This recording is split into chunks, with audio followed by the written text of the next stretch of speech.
Hey guys, welcome to our latest episode of Real Estate Talk. Today we are going to talk about the latest craze. I guess it's not as exciting today as it was 3-4 months ago. We're going to talk about Airbnbs. So this is something that I have been hesitant about. I mean, I know a lot of people making a lot of good money. I think things have changed, but I will talk to Bruce about it first, as he is an Airbnb owner.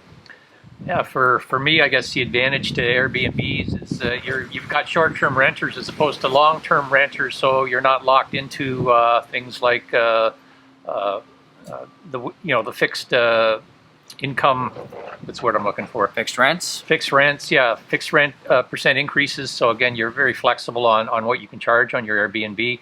I know recently a few problems have occurred with the government putting restrictions on short-term rentals. Yeah, we weren't actually allowed to rent our Airbnb until recently.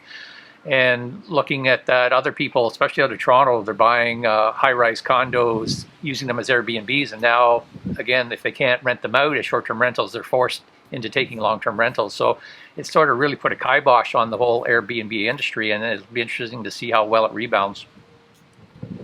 So the one thing that I wonder, I mean, to just touch on what you said, is a lot of people really just got the brakes pumped on them. You're not making any money. I mean, you have all this money into furniture, right? Because you have to furnish them. You have your cable. You have all that stuff.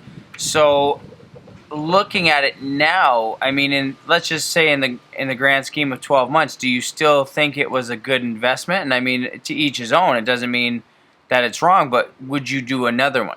Well, my Airbnb is a recreational property, so I don't think it's a great investment because we can only rent it, 10, 12 weeks of the year, being a seasonal property. But the other thing I'm looking at for Airbnb is I always question, why would someone use the Airbnb over going to a hotel? In my case, it's location driven, so they're using it because they want to take advantage of the property. But yeah, if I had an Airbnb downtown London, who's renting this property? And am I filling it up enough nights to justify the using that strategy over having a permanent tenant there? So again, people do. I'm surprised people going to see a concert at the Budweiser Gardens, or they're visiting students that are going to Western, etc. They're finding that people are interested in Airbnb more so than a hotel. So that would be my only hesitation. Yeah, I would want there to be an attraction to going to my property versus going to a hotel. So I don't have a lot of experience in Airbnbs. Well, I have one experience that was not good in South Carolina. It wasn't in Canada, but to me personally, unless you're right, Bruce, unless there's a reason, there's a lake or seasonal front, and there's some sort of attraction, plus you're maintaining it, the reviews are critical to draw that crowd in. To me, then it'll be beneficial. Other than that, I myself am not into Airbnbs. Right. Well, I've used it when we've traveled abroad, and I found that they were cheaper because we could buy or get into a 3-bedroom apartment or 3-bedroom house, at the same cost as a 1-bedroom hotel. So from a cost saving standpoint, it made a lot of sense. And again, for me, it just comes back to, okay, how many nights are they renting, and does that make more sense? If they're 50% vacancy and you're still ahead of renting it, to a permanent tenant, then I guess it makes sense. I guess with COVID, I guess my question goes out to you guys in terms of hygiene and sanitation and sanitizing Airbnbs versus the hotel industry. Right. How is that going to impact Airbnbs?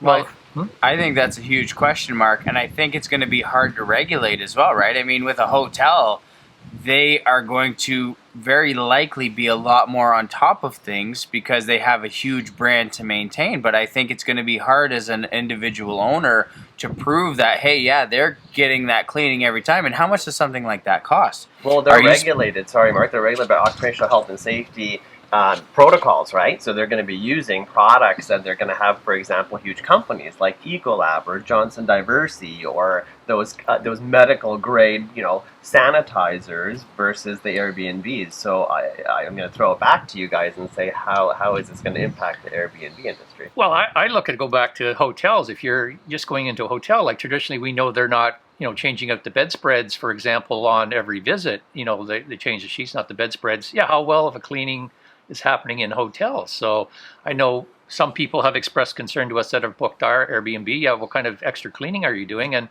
essentially, yeah, we're providing, Lysol spray that will spray down the surfaces, between visits. But outside of that, yeah, you're sort of, at the mercy of people that, if they have symptoms of COVID, we're saying, yeah, don't come. That's what basically we're saying. If you have symptoms, because we're not there to police it, we're not there to meet them at the door to take their temperature.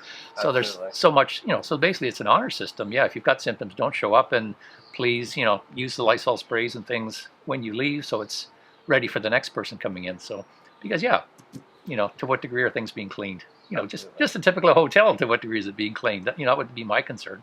Because I go into a lot of hotels now that, the bathrooms are dirty, the, stains on the bedspread, makes you nervous just going to a regular hotel, let alone an Airbnb. And I think I'll leave it at this unless you guys have any other points. Something to consider if you are thinking about buying a short-term rental or an Airbnb, make sure if you're buying, like Bruce said, an apartment downtown, make sure that in the status certificate you're actually allowed to do that. Because a lot of townhouses, a lot of high-rises do not allow short-term rentals. And, I mean, everything's okay until you get caught. But if you're, especially in a high-rise, you're going to get found out very quickly. And then all of a sudden you're 10, 15 grand into furniture. So just make sure that you can actually legally do it as well. And unless you guys have anything else to say, I think we'll say thank you for watching and we'll see you on the next one.